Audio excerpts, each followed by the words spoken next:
In his West End debut, Billy Crudup, this face and the name that you might recognize from the hit series The Morning Show, is taking the stage on his own for the full hour and 20 minutes without an interval. But that's not that unusual. Maybe the most unusual thing is that he's playing 19 characters in this show. Does it get confusing? How does it all work on stage? Well, I'm going to tell you all about it. So let's start with that question. Harry Clarke is a play that has been written for one actor to play. So I think this really helps when it comes to digesting the material and generally is very easy to follow. It is a fast-paced, quick-witted type of play that has a lot of humor, a lot of interesting elements, and really relies on actor to bring forward all these nuances and characters. And the main way that the actor does it is through different accents. And this is very much baked into the story because the story follows Harry Clarke, or Philip in his earlier days, a boy, a man who acquired British accent despite living in the middle of the US in Indiana, and this was his coping mechanism to just deal with the fact that he did not feel like he belonged. And this also caused a lot of friction with his father, and ultimately when he moved to New York to live on his own, he kept that British identity because it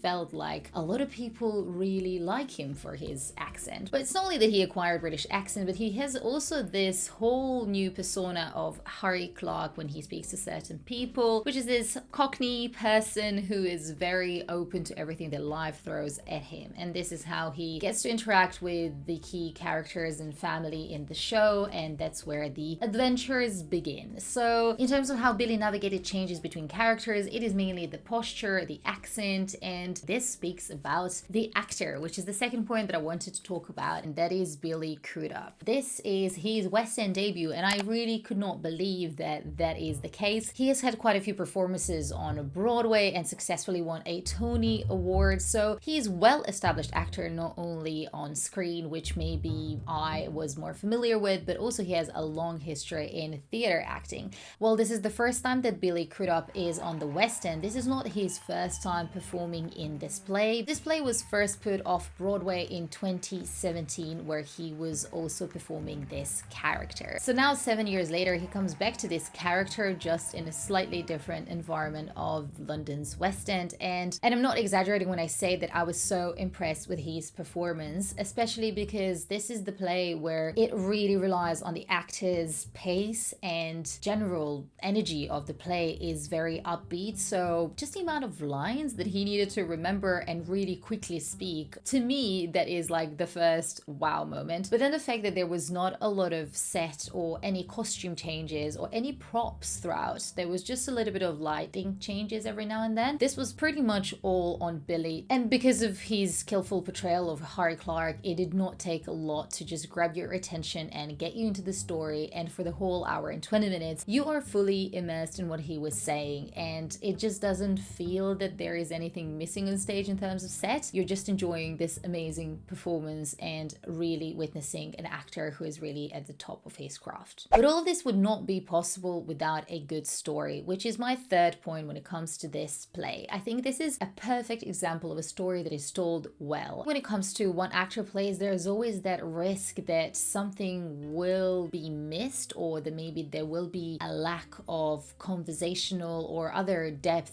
because there's just as much that one person can do. When it comes to this particular play, it really feels like you're sitting with your friend, and your friend is a really good storyteller. So he starts with growing up, then through certain dialogues you get to understand the relationship of the main character and his father, and then he takes you on a journey with introducing other characters, moving to New York, changing the accents, introducing you to Harry Clarke as this alter ego, introducing you to his thoughts that are happening in this kind of sometimes vacuum of him staring at himself in the mirror and wondering who he is and what is happening and why has he acquired this accent that is not necessarily his own. So it is really interesting to follow that story because it doesn't feel forced. It doesn't feel like someone is trying to tell you the story. It very effortlessly takes you on a journey from the beginning till the end. Because of the nature of the show, you are actually not allowed to leave the theater for the whole duration of the play, and if you leave the theater you won't be readmitted. So I think everyone came in and stayed for the whole thing. The theater was full, which just signifies how much people were really excited to see the show. But also this is one one of the theaters that is slightly smaller, hence the reason why the tickets are also limited. As mentioned, this is a play that puts actor at the center, and the actor is the main event of the show. There isn't any set apart from a chair and a small table where there's like a glass of water because at some point Billy just needed some hydration, and the rest is pretty much just a kind of blue skies, and that sometimes changes the colors into night. There are a few scenes where certain light show happens and the colors get different and a little bit darker, but generally there isn't a lot happening on stage, and Billy at no point has changed the costume. So it was really interesting to see how this minimalist set worked for this play, and honestly it did not feel like you were missing anything. I just felt very captivated by the story, and not even necessarily the story is super exciting and crazy, but I think it's just entertaining and is delivered in such an engaging way that you are pleased to just listen to the actor, or in this case Billy, deliver it for you. While at the very surface this story sounds like something really fun and there is a lot of humor in it, we were all laughing quite a lot, especially because the English accent of the play is exaggerated because it's coming from a person who's never visited England. So basically it is correct and right, but at the same time it is also what kind of like stereotypes of British people sound when someone is trying to kind of mock the accent or try the accents. So there are plenty of incredibly funny moments that we all enjoyed as the audience, and just like bizarre things that Harry Clarke as the character says. However, this story is ultimately about self-acceptance or lack of in case of Philip or Harry Clarke. He is a person who has struggled his whole life to accept who he is and to be comfortable in his own skin, and from very early age he has adopted this accent to pretend to be someone else, and he continued that throughout his adult life all the way up until the point where he kind of acquired this whole new persona, which kind of is disturbing in its essence. And the show does end with a question of who am I and what have I done, and it is something that kind of needs to be taken into consideration because yes, we laughed a lot, it was very lighthearted at times, but then there is that lingering feeling of just something's wrong about this person, and it feels sad that someone needs to go through something like this. I have really enjoyed this play and I'm glad that I went to see it. It is on at the Ambassadors Theatre until the 11th of May, so there isn't a lot of time left to see it. So if you have a chance, go and check it out. I think there is definitely a growing trend of one actor plays, such as Dorian Gray with Sarah Snook, Vanya with Andrew Scott. There is something about one actor plays that help you see how amazing these actors are and what they can do. I think it's a proper challenge for an actor to take on a role like this. So it's really impressive to see one actor do 19 characters in one night and do it so skillfully to the point that really engages you and takes you on a journey with this story. So I think Billy Crudup has definitely done that, and I have a lot of respect for him as an actor now seeing him on the West End. But as mentioned, this is not the only play that you can see on the West End right now that has only one actor. Dorian Gray is another one, and it has incredible Sarah Snook, who has been awarded Olivia Award for that role. So check out my review for that play here.